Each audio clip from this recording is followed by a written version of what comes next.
pleasure and honor to introduce Tomaž Erjavec from Jožef Stefan Institute from Slovenia, who will give a talk on comparable and interoperable corpora of parliamentary debates. Institute of Formal and Applied Linguistics in Prague is part of this project, as far as I know. But today we will get the big picture of this project. So Tomaž will talk about this huge corpus of parliament corpora. So the floor is yours, Tomaž. Thank you very much. I'm very honored to have been invited to give a talk here, so thank you for that as well. So let us start. I guess you all see my shared screen. So as a very short introduction about parliamentary corpora, why are they important? Because I would say that what our MPs say in the parliament has very concrete consequences for all of us. And that is also the reason why parliamentary discourse is studied by a whole host of various disciplines, from political science, sociolinguistics. Historians also like to have a look at parliamentary corpora, and others as well, and not the least citizen science, because whoever person who lives in a certain country might also be interested in what their representatives talk about in the parliament. So not only is it a very interesting type of a specialized corpus, but it is also very easy to get on one side, because at least in Europe, I think all the countries will publish their parliamentary proceedings directly on the web, and some, like Great Britain, even offer an API, so you can get them directly. So there's no problem in actually getting the raw material. And on the other hand, as anybody who has built corpora knows, there are huge problems to gather and especially distribute corpora, because they will typically have copyright or privacy protection if we're talking about, I don't know, Twitter corpora and things like that. None of this applies for parliamentary corpora, so they're really easy to disseminate. And that's also the reason why by now we can find quite a few parliamentary corpora in Europe, but for the most part, they're only about one country, and at the best for a couple of countries. So that really limits the scope of what can be done, what kind of research can be done. In particular, you cannot do any comparative research among different countries, which of course limits the usability of such data. So it would be really nice if we could have a uniformly encoded set of parliamentary corpora for all European countries. Now, I assume all of you know what CLARIN is, but just in case somebody doesn't, it's a digital research infrastructure, and the focus of it is on language resources to be specific. And the idea is to enable researchers, especially from humanities and social sciences, to get access to language data, and also tools to deal with this data, and also knowledge to actually be able to do research on this data, on this digital data. And by now it has 17 centers, which are in 24 countries, which are actually member countries of CLARIN, and we also have 2 observers. So in this context, what is ParlaMint? I should start with the COVID pandemic, basically, because the CLARIN, the infrastructure, every year has a conference, and it invites speakers and representatives from all the member countries to this conference, and also pays for them and for the conference venue. So this is quite a big drain on the resources, financial resources that CLARIN has. And when we had the COVID pandemic, there weren't any live conferences, so CLARIN was left with quite a lot of money, and they thought, let's have a flagship, so-called flagship, big project.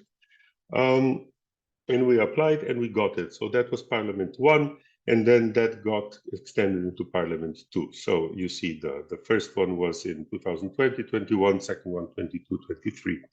So CLARIN basically is 2 projects, the first and the second one. And the main deliverable of both of these projects was basically this large set of uniformly encoded transcriptions from European parliaments.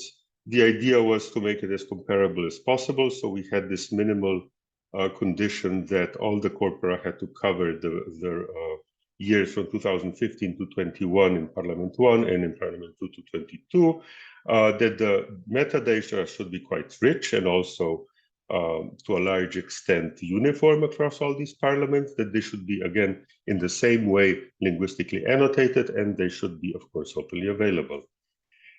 So Parliament 1, this is by now old news, but just to kind of summarize in one slide, we compiled 17 corpora for 17 countries, European countries.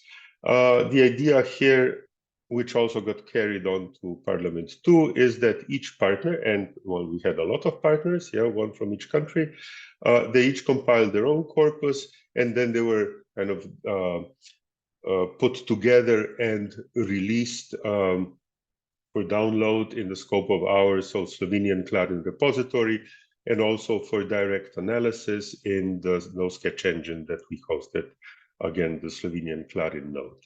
And how we made this corpus and what it's like, an analysis is given in this openly available paper in Language and Resources in Evaluation Journal. And yeah, we were, like, all the people that contributed to the corpus were also authors, as you can see here, quite a long list of us. So I should immediately add what I'm presenting now is not by far just my own work, but a work of a large set of people. So Parliament 2, here is what we wrote in our project report, project proposal. So we had 5 work packages. The first one was kind of meta issues to do with documentation, interoperability, metadata. And here I was the lead, and Matjaž Kop from UFAL, which you might know if you're from UFAL anyway. He was the co-lead. And then we had corpus expansion, how to add now new countries to our corpora, and also to extend the existing corpora with new dates, so to extend it from 21 to 22, and then the actual distribution of the data. We had a work package corpus. I should also add that in work package 2, even though I was the lead, Matjaž did a lot of work here as well, even though he wasn't kind of officially the lead person here. So I don't know how I would have managed without him here, because even in Parliament 1, it was a lot of work for me, being in the kind of the main person for the corpus. And with all the new partners, yeah, that much more work. So here it's kind of formal thanks to Matjaž for helping me out with this. So these were the 2 work packages where I was really involved in. The others partially. So the 3rd work package was to enrich corpora in various ways. And one was to machine translate all the corpora into English and also semantically tag them. The second one was to add speech corpora. There was also quite a bit of a focus on engagement activities, and Daria Fischer led this together with Chagri Koltekin from Tübingen. And finally, we had coordination, which was Maciej Ogrodniczuk and Petya Osenova, and they kind of took care of high-level management, dissemination, and things like that. So all this was kind of seemed to me also a good basis for the structure of this talk. So what I will talk about basically is what we did in Parliament 2, following the tasks that are listed here, and I will tell you a little bit about each of these tasks that we made. Okay, so if we start with the first one, which is harmonization of encoding. Now, by now, this has quite a long history. I was always a big fan of the text encoding initiative guidelines, so all the corpora I ever did are encoded in TEI. And by now, it's I think 10 years ago, we got together with Andrej Pančur from the Institute of Contemporary History because he was interested in building a parliamentary corpus of Slovenian debates in the parliament. And he learned TI and started programming, and I helped him a bit. So we came up with the cParl corpus, which is a corpus just of the Slovenian parliament. And to us, it seems we chose quite a nice way of encoding it. So we thought, why shouldn't others maybe use the same system? So with the help and financial support of CLARIN, we organized a workshop in 2019 and invited as many people as we could that already dealt with corpora, and asked them, among other things, what kind of system they used to annotate the corpora. And turned out by far the most of them used TI or something that they call TI-like, which seems to be very popular. So you don't actually bother with validating your corpus, but pick and choose elements from the TI. So this was kind of the seed or the beginning of our work on this CLARIN initiative or recommendation, and that is a TI customization which is specifically tailored to parliamentary corpora. So we wrote the guidelines and the schema, everything is in TI. We published that on the web. And yeah, it was used by some people afterwards as well. But the main thing is here, we also use it as the basis for the ParlaMint corpora. And in ParlaMint 1, I have to say I kind of cheated a bit. I just wrote schemas directly without going through the official TI procedure of how to write a schema and the documentation. So there was no really proper documentation in ParlaMint 1. However, in ParlaMint 2, we made it better. So what we have now is a proper TI customization, which is also called ParlaMint. And this is written in a so-called TI odd document, which means one document does it all. So this means that it contains the schema specification in this TI odd language and also the encoding guidelines. Now, with the help of the TI style sheets, you can then transform this TI schema into normal XML schemas, which you then use for validation. And the encoding guidelines you can transform into HTML, as you see here on the right-hand side, and mount it on the web. So now everybody can read about what kind of elements they should use to encode what kind of phenomena in their parliamentary corpora. So now we have this.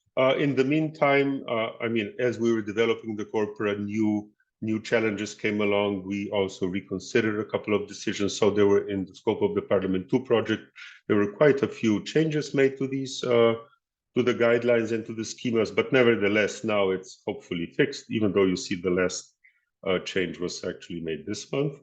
And altogether, well, we use 111 TI elements, although by far the most of these elements are for metadata description, not in the actual transcriptions themselves. Inside the guidelines that you have on the web, there's also, for each of these 111 elements, there's also a description, a documentation of the element itself. Not always, but quite often with examples, also the explanation tailored for ParlaMint specifically. So this is what this looks like. So this was the encoding guidelines. The next task was Git management. This, even in ParlaMint 1, we had this web GitHub repository, and this has, of course, stayed the same. So we really tried hard to put everything on GitHub. So all the scripts, all these recommendations, TI recommendations, schemas, and so on and so forth, everything is on the web, including samples of each corpus. What we did not put on GitHub are the complete corpora, not because we didn't really want to, but it's just too huge. You cannot fit that onto GitHub. You can put it into Git, but one commit lasts about 5 or 6 hours. So it's just too big to deal with on Git. So in this build directory that you see here, there's all the setup for the complete corpora, but not the actual corpora. But everything else, including the scripts, is on GitHub. So if you want to process your own corpus, you can do it. Yeah. So that's kind of Git as such, but we also used specific features that GitHub does supports. In particular, in ParlaMint 2, because there were so many partners, we used GitHub issues as the main channel for communication. GitHub pages are used to present the encoding guidelines, so you can directly click on them on Git and read them. And this was Matjaž's work, GitHub Actions. That is something that once, if you make a commit or if you make a pull request, these automatic scripts can be run, which in our case check for the validity of the submitted samples, convert them into various other encodings, which are then deposited in the samples directory and so forth. So this is quite an important thing to ensure that everything is the way it should be. The next thing here is adding metadata, the next task.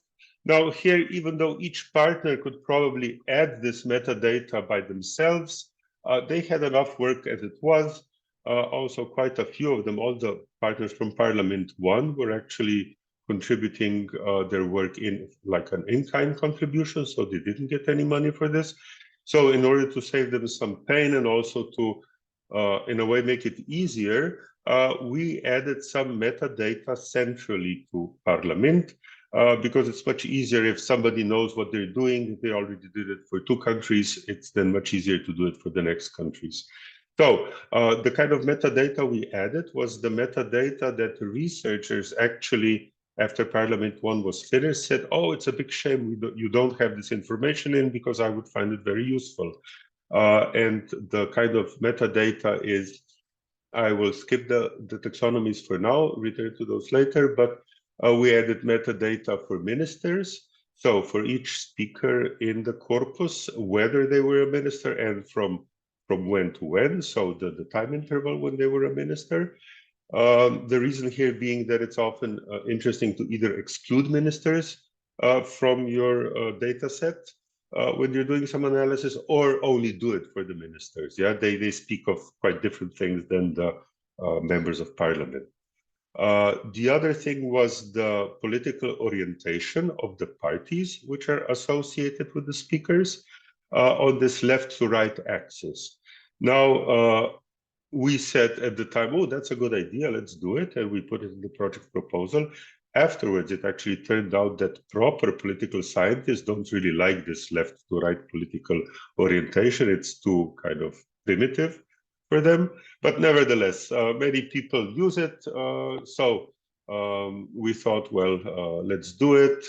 And the important thing is that in Wikipedia, you will find lots of parties that we have in parliament, ideally all of them, but unfortunately not really all of them. And in the info box, they will also give this left to right political orientation. So we have quite a fine-grained taxonomy here. They go from far left to far left, left to center left, and so on. And there's also a couple of categories for parties that don't actually fall into this scope, like single issue party or pirate party. It seems they're outside of this continuum. So we model those as well. And this was Jožef Stefan from the Institute for Contemporary History here in Ljubljana. He did this all for all the countries that are in ParlaMint. From a technical perspective, this is something I dealt with. It's very difficult, especially for an encoder that only wants to deal with the data, not with the encoding itself. Sorry. To put all this information into the rather complex XML encoding. So what we developed is a script that can turn like a spreadsheet file into merged information, which is in a spreadsheet file, into the XML information. So down here on the left, you see a TSV file directly taken from GitHub. On the right, how the beginning of it is actually encoded in the XML. The idea here being, of course, that you could import a TSV file into Excel, just enter the data that you need to enter, and then, yeah, we merge it back into the XML. So this was adding the metadata. As far as the Wikipedia goes, I forgot to say we also added the so-called Chapel Hill expert survey political orientation variables. This is the example you actually see here. So this was a survey going through all the European countries, and each one gets, I think, 30 different variables on various aspects of what their political orientation is. This LRG means general orientation on the left to right scale, and they go from 0 far left to 10 far right. And then the left-right position on economy, and so on and so forth, right? So we put all these values in our corpora together with the political parties, so that if any researcher finds this useful, they have it there and then they could use it. I said before, I would also say a few words about taxonomies. So taxonomies in ParlaMint contain controlled vocabularies on various aspects of the corpus. Some of them are very simple. For instance, we have the for the named entities, yeah, we have 4 different classes, and these are put into a taxonomy. Or we have 3 subcorpora in ParlaMint defined in advance. One is the reference corpus, COVID corpus, and war in Ukraine corpus, subcorpus.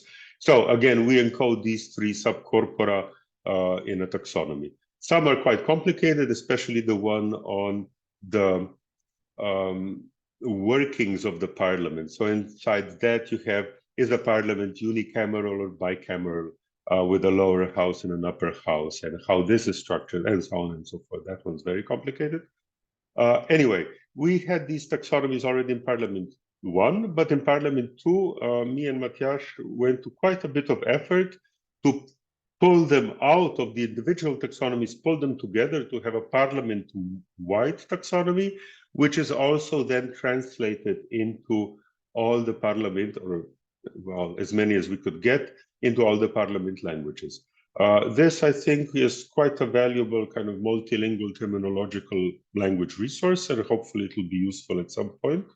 But for now, yeah, we did some localization even before we tried hard to have every metadatum both in English and in the local language, which now means that, for instance, in the concordances, you in a way could choose, is the metadata in English or is it, for instance, in Czech? Yeah, so we have this internationalization, localization set up in ParlaMint now. Okay, so that was the first work package. Moving on to the second one, which was basically adding new corpora. As you can see here, in ParlaMint 1, we had 17 countries. In ParlaMint 2, we added 12 new ones, but not just countries, but also autonomous regions, in particular the ones in Spain. Yeah, we have Catalonia, Basque Country, and Galicia. And yeah, the others are in nine new countries as well. So here's a complete list. You see them on the map. And what is written on the map are from the ISO standard, the codes for each country. I have to say this was quite a big battle that we could actually use ISO codes, because especially the autonomous regions in Spain are not happy to have Spain plus something. They would prefer to just have something. But yeah, to keep the thing controllable, we still kind of at the end managed to agree on to use the ISO code for everyone. And these codes are used everywhere in the ParlaMint corpora. That's how you can distinguish the individual ones. This is a quantitative overview. The red, or rather orange, is what we had in version 2.1, which was the final version of the ParlaMint 1 project. ParlaMint 3 here is not so interesting. This was an intermediate version release of the corpora. And then ParlaMint 4, this one is relevant because this is the last currently released version. As you can see, quantity and number went quite a bit up from ParlaMint 1. But you can also see that the corpora are quite different in terms of the time scale they cover, as well as how much text or words they contain. We had these minimal requirements, which are met, I think, for almost everybody. France is a bit short on one side. But yeah, mostly they cover what they said they would cover, and some of them quite a bit more. As you can see, Austria goes all the way back to 1998. Serbia as well. As far as the size goes, by far the largest is Great Britain.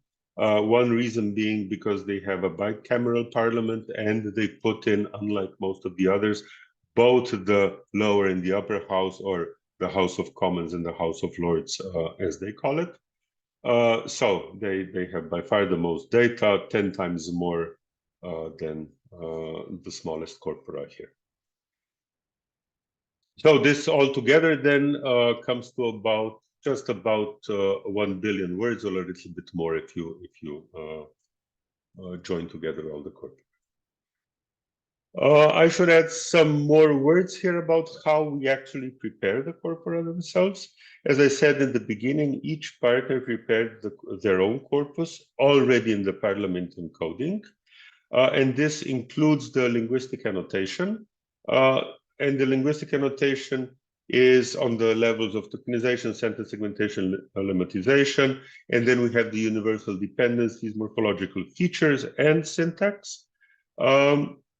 And last but not least, named entities, because these are quite interesting in the context of parliaments. For this, many different tools were used. Quite a few of them, I think, just because the partners either developed them or they were used to them. But still, there were a couple that were the most popular, and the most popular of them all was UDPipe. 8 corpora were annotated with that. And very popular was also the Lindat web service, UDPipe 2, because we have 4, 5, 6 corpora were annotated directly with UDPipe. And that helped a lot, especially the people that not all of our partners had good background in this automatic linguistic annotation, so this helped a lot. But again, I also have to say Matjaž helped them a lot with this as well. The next best, or the next best, the next most frequently used was class La Stanza. This you might not know, but this is a fork of the Stanza, the Stanford Stanza pipeline, which you might know because it's very famous. But it was kind of adapted, or I would say extended, to deal especially well with Slavic or South Slavic languages, because it includes the option of putting in a lexicon if you have it, and we do have them for the languages that we wanted to annotate here. So those are mostly ex-Yugoslav languages and Bulgarian, so South Slavic languages. And also to train the corpus not only on the fully syntactically annotated corpus, but additionally on a corpus which is only lemmatized and part of speech tag. And because we have much bigger corpora for that than tree banks, the results can be much better as well. Yeah, so this was used, as I say, for the South Slavic languages. And then Stanza, the original one, was also used. And finally, name tag, again, with the web service for some of the corpora. Yeah. Okay. The other thing is the validation and deployment, because you would think, well, if all the partners produce their corpora individually, you just have to put them together, tie a knot around, and you have it. But me being me and Matjaž being Matjaž, we're a bit crazy about getting rid of bugs and validating everything. So yeah, we went a bit mad with the validation first, and we wanted to do it ourselves. So the validation goes like this. First, we validate against the ParlaMint relax NG schemas, against the ParlaMint odd schemas. So that's kind of the formal XML validation. Are all the elements there that we expect them to be, the attributes, are they nested correctly, and so on. But you also can do content validation, and we do it. And this is performed by now quite a complicated XSLT script that also validates where possible content. For instance, it'll output a warning if a lemma has a space inside it, things like that. Then the XML corpora with XSLT scripts are down converted into downstream formats. And this kind of conversion can also, and does, often reveal errors. For instance, we, from the XML, from the TI files, we produce ConnellU files. And there exists, in scope of the Universal Dependencies project, there's a ConnellU validator. So once we produce the ConnellU files, we validate them, and that one can reveal quite a bit of errors as well. So this is the fourth level of validation. And the fifth level is that once you actually start using the corpus, again, you can find errors, yeah, and then afterwards try to correct them. So lots of validation here. The actual deployment pipeline, that's also done centrally, so that we get corpora which can then be deposited inside the repository. The first thing we do is add this TSV metadata that I was talking about before and that we prepared centrally. So this left-right orientation and Chapel Hill Serbian ministers. Then me and Matjaž quite often found mistakes, and we did report them, but not all of the partners were actually willing or able to correct them afterwards, especially when we changed the schema a little bit or something. So we thought, okay, best we'll report the error, but we can fix it ourselves automatically. It's that's the kind of errors I'm talking about. So that's what we did. We wrote a script that goes through the corpora and corrects noted but uncorrected mistakes. Third, the ParlaMint metadata has quite a bit of metadata which can be automatically computed. It's redundant in a sense. On the basis of the actual data. So, for instance, we have how big is the corpus, yeah? You go in the linguistically analyzed corpus, you count the word elements, and you have the number. So why would partners have to do that if we can do it easily, automatically for all the corpora? So that's what we did. We have the script that adds the common metadata to each corpus. We then validate the result, and then we do these down conversions that I was talking about. I think these are very important. I think it's right that the corpora are encoded in TI because it's rich enough to enable modeling all the kind of distinctions we want to model. On the other hand, not everybody, well, lots of people actually don't know TI, and less people actually use XML nowadays. So it seemed only right to down convert it into formats that are immediately usable by researchers. So one of them is just plain text format of all the speeches. You have the ID of the speech and plain text and nothing else. The other one is TSV metadata. So for each speech, for each file, which usually corresponds to 1 day of transcriptions, we have one TSV metadata file. And inside that one, for each speech, you have all the metadata that we can gather together for the particular speech. So who was speaking, which party they belong to, are they the minister, when they were born, things like that. That all goes into this TSV metadata files. And we'll probably make some more of these files because already it turned out that some people would like just the list of all the parties of all the speakers, things like that. So that's metadata. I already mentioned the ConnellU files, and then we also have these vertical files which are used as the input to the concordancers, so that the corpus can then be indexed and used inside the concordancer. And I think here is one of the things that we could do better, in the sense that we probably need more formats for, well, what actually people use. The problem is that we don't actually know what social scientists use, so we're kind of looking outward to see what kind of new formats we still need. So this was the fifth step in the deployment pipeline, and the sixth one is actually packaging everything, all these formats that we have, and the documentation, and so on together. So we have one big tar zipped file for each country or autonomous region, and then this goes into the repository and is released. So the next task here is data distribution. As I said before, the current version is 4.0. CC BY is the license, and you can get them from the CLARIN SI repository.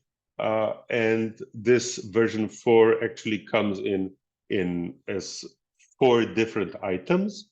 One is the TI encoded corpus, but with speeches just like in plain text. The other one is the same as the first one, except with all the added linguistic annotation, which also makes it about 10 times larger. So that's why we wanted to have 2. And then the third one is translated into English. We'll get to that bit in a second. And then all the samples. So if you just want to have a look what, some formats or the corpus, a sample of the corpus for a particular country looks like, you can go directly to GitHub and look at it there. So that's for download. Of course, you need, because these are quite large files and so on, you do need some expertise with computers and probably quite a large computer to be able to process this.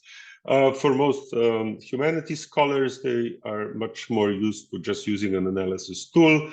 So already in ParlaMint 1, we mounted all the corpora on our installation of no sketch engine.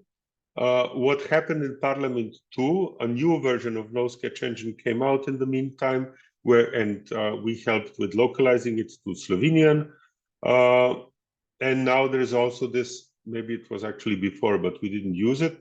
You have an option without login, which is really nice if you just come by and want to search for something and can be bothered with logging in and making a username for yourself. But now we also installed a version with login. Now, why would you want that? The reason is that once you log in, no sketch engine knows that you are you, and then you can do many more things. In particular, you can do subcorpora, which you cannot do in the other one, and they're quite useful. So, no sketch engine. The other one, the other concordancer that we installed this on is also our installation of context, which was developed by the Czech National Corpus. So we have that as well. And the addition in ParlaMint 2 is now that it's also available on TI Talk, So this is a platform developed by Martin Johnson, which is now, I mean, he now works at UFAL, and it's also available on UFAL. And because this is a new thing in ParlaMint 2, here's a couple of slides just so you see how it is. A nice thing about TI Talk is it has a integrated CQP concordance as well. So you can search through the transcripts like similarly to no sketch engine. But the main advantage here is that you can actually kind of see the metadata in a nice way. So if you just want the top level overview of a particular corpus, that is what you see on this screen here. If you want to go through all the people, so all the speakers and all the organizations, typically political parties, in a corpus, you can do that here as well. You have these very, very nice overview views of the ParlaMint metadata, which are otherwise not available anywhere. And you can also read the transcriptions. So it kind of acts also as a digital library. Concordances are obviously not good for that. Reading XML is kind of painful, but here is a nice way to actually, if you're interested in a particular debate or something, you can go in TI Talk and you will be able to read the actual debate. Okay, now moving on to work package 3. This was the kind of qualitative additions to the ParlaMint corpora. And what happened here is 2 things. The first task was to machine translate the corpora and to semantically annotate them. The machine translation was Nikola Ljubesic was in charge of that, but his PhD student Taya Kuzman did most of the work on this, and she used pre-trained Opus MT models. So this was the work by Jörg Tiedemann. And yeah, that was great, because I think even like 5 years ago, you could not find anywhere an open machine translation system that would cover 29 languages, which is, well, 28, because English we don't actually want to translate. 28 languages, which is how many are in ParlaMint. But now it was possible, so she did it. And in general, the results were not too bad. I mean, you can here you have an example on the right-hand side of the screen. So all the corpora, the English translation on the concordancer is together as one corpus. And then we kind of merge together all the corpora in the original language to make it the other corpus, and align them on the sentence level. So in the corpus, you can query them as a parallel corpus, which is exactly what I did here, just writing in COVID and seeing what comes out. So on the left-hand side, you have the English translation, on the right-hand side, the original language. And if you kind of read this, you can spot errors. On the other hand, it's reasonably fluent, the whole thing, which in a way is a bit dangerous, because neural machine translation, which this is, does make mistakes, and they're kind of weird mistakes. One is that it goes in this cycle and just starts repeating one phrase over and over and over 50 times. So in the original, you have somebody says no, but in the English one, you have no repeated 100 times. So we made like a heuristic to cut these very long repetitions. But the really strange one is it hallucinates. Every once in a while, it just throws in a couple of sentences which have absolutely no connection with the original sentence. Why am I saying all this? So that whoever is using this is aware that they should not trust everything that is written in the English translation, but they should go and check in the original. Hopefully they can read the language, of course.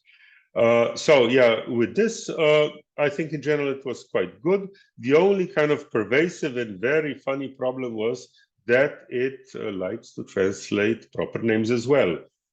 So you get very, very funny translations of proper names.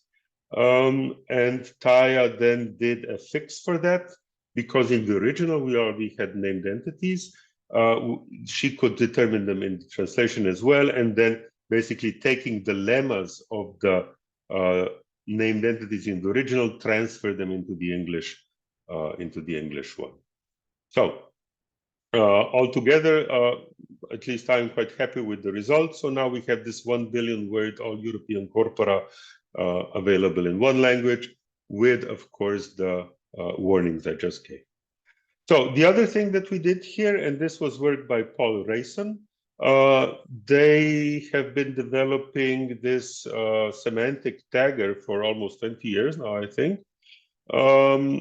Slowly but surely, the set of semantic tags that they have come essentially from a dictionary. And what you have here on the right-hand side on the bottom, these USS glosses, what this is if you take the COVID subcorpus and compute keywords from it against the complete corpus, but you don't compute keywords, but key USA glosses, this is what falls out. So these are the most specific semantic categories for the COVID subcorpus. And looking at them like this, they kind of seem to make sense. Yeah, belonging to a group, disease, exclusion, healthy, these all kind of fall into this COVID scope. Weather, of course, is the continuing ecological crisis, global warming, and so on. So at least at this level, they kind of seem to make sense. It still remains to be seen how sensible they are on an individual level, and especially if actually anybody will use this, we will see. Okay, so this was the machine translation. The second task in multilinguality was the production of 4 pilot speech corpora. I cannot really say much here because I wasn't involved in this.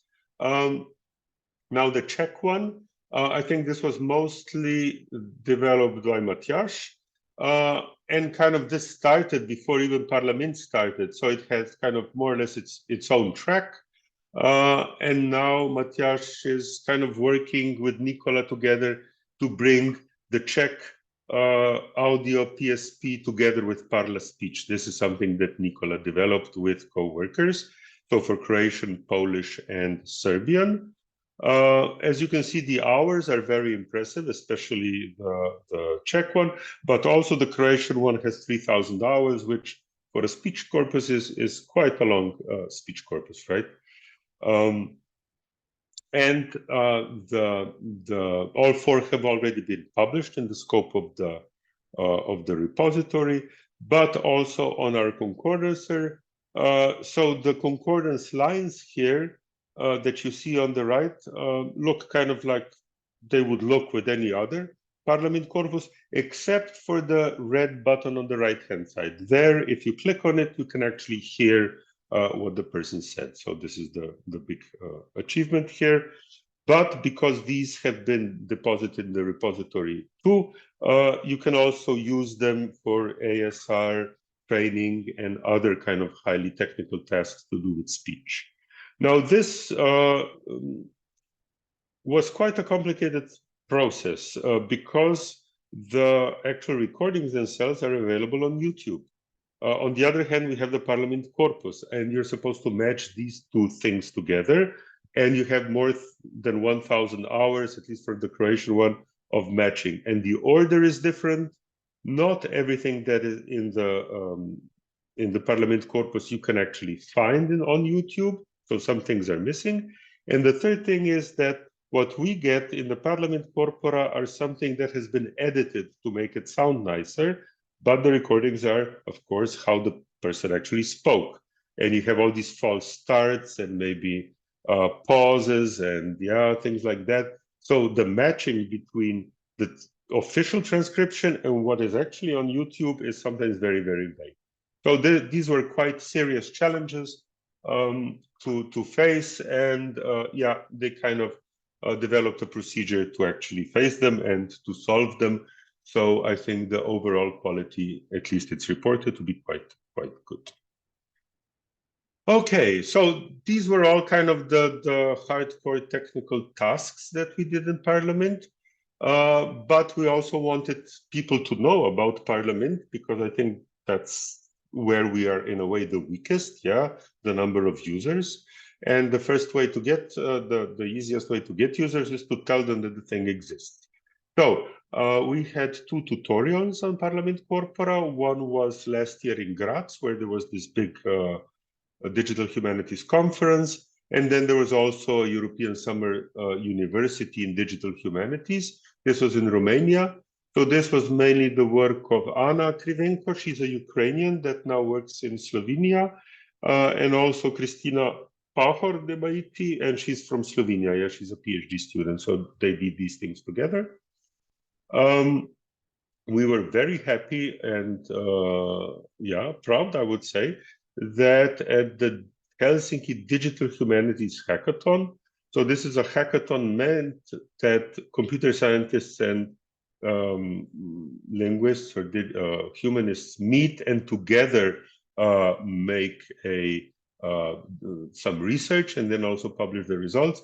So ParlaMint was in 2022 and 2023. It was one of the tasks there, and it will also be a task on the 2024 hackathon. So the reason I say I'm proud is that all the students that were there were incredibly excited and said it was the best summer school ever, or rather hackathon. And most of them wanted to go again. So in case you are a student or have students, I highly recommend them attending one of these hackathons.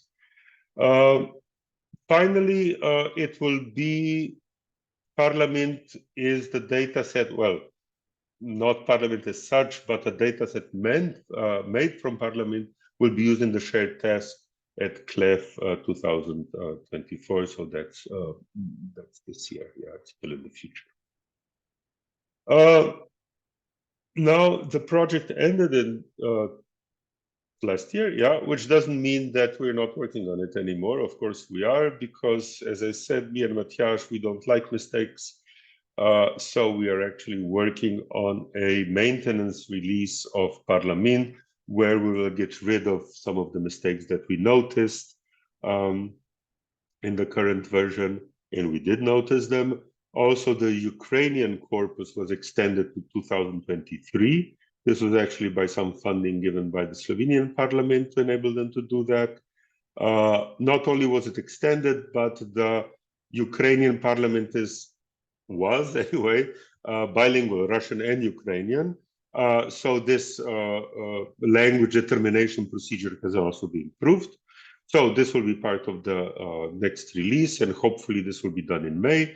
And the other thing, this is kind of, yeah, to draw a line beneath all our work, is we're just this week, we're finally put together everything, and we're submitting this paper for language resources and evaluation. Okay, now if about future directions, I guess I could talk about this for 1 hour, but I won't. A main problem here is, of course, that the funding is now finished. So whatever we're doing is either kind of in our free time, or hopefully if we get any other project. So one thing that would be definitely nice to do is to write a how to make your own ParlaMint corpus tutorial. And we might do this with Tomaž, because we would really like to encourage a bit more, I would say, self-sufficiency, so that if somebody wants to make a new ParlaMint corpus, they go ahead and do it without us having to guide them every step of the way, as we're doing now. I'm not saying that this is the fault of the people submitting. It's our fault, essentially, because it's quite a complicated procedure. Yeah, so it would be nice to explain this procedure, how to go about.